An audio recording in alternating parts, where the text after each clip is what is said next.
Tata Motors, which is one of the leading automobile manufacturing company in India.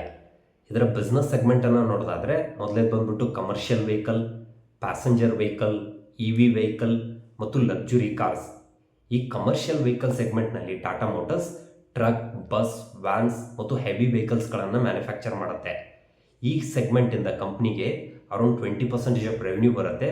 ಈ ಸೆಗ್ಮೆಂಟ್ನಲ್ಲಿ futurely growth ಆಗೋದಕ್ಕೆ, ಬೆಳೆಯೋದಕ್ಕೆ, expansion ಮಾಡೋದಕ್ಕೆ ಹೆಚ್ಚು ಅವಕಾಶ ಇರೋದ್ರಿಂದ ಟಾಟಾ ಮೋಟರ್ಸ್ ಏನು ಮಾಡ್ತಾ ಇದೆ ಅಂತಂದರೆ ಈ ಸೆಗ್ಮೆಂಟನ್ನು ಡಿಮರ್ಜ್ ಮಾಡ್ತಾ ಇದೆ. ಮರ್ಜ್ ಅಂದರೆ ಕೂಡಿಸ್ಕೊಳ್ಳೋದು, ಡಿಮರ್ಜ್ ಅಂದರೆ ಸಪ್ರೇಟ್ ಮಾಡೋದು. ಈ ಒಂದು ಸೆಗ್ಮೆಂಟನ್ನು ನಾವು ಸಪ್ರೇಟಾಗಿ ನೋಡ್ಕೋಬೇಡಿ, ಇದನ್ನು ಡಿಮರ್ಜ್ ಮಾಡ್ತಾ ಇದ್ದಾರೆ. ಈ Tata motors commercial vehicle ಸೆಗ್ಮೆಂಟನ್ನು demerge ಮಾಡೋದಕ್ಕೆ ರೆಕಾರ್ಡ್ ಡೇಟ್ ಬಂದ್ಬಿಟ್ಟು ಆಗಸ್ಟ್ 14ನೇ ತಾರೀಕಿನೊಳಗಾಗಿ ನಿಮ್ಮ ಹತ್ರ ಟಾಟಾ ಮೋಟರ್ಸ್ ಏನಾದರೂ ಒಂದು ಶೇರ್ ಇತ್ತು ಅಂತಂದರೆ ಕಮರ್ಷಿಯಲ್ ವೆಹಿಕಲ್ ಸೆಗ್ಮೆಂಟದ್ದು ಕೂಡ ಅಡಿಷನ್ ಆಗಿ ನಿಮ್ಗೆ ಇನ್ನೊಂದು ಶೇರ್ ಸಿಗುತ್ತೆ.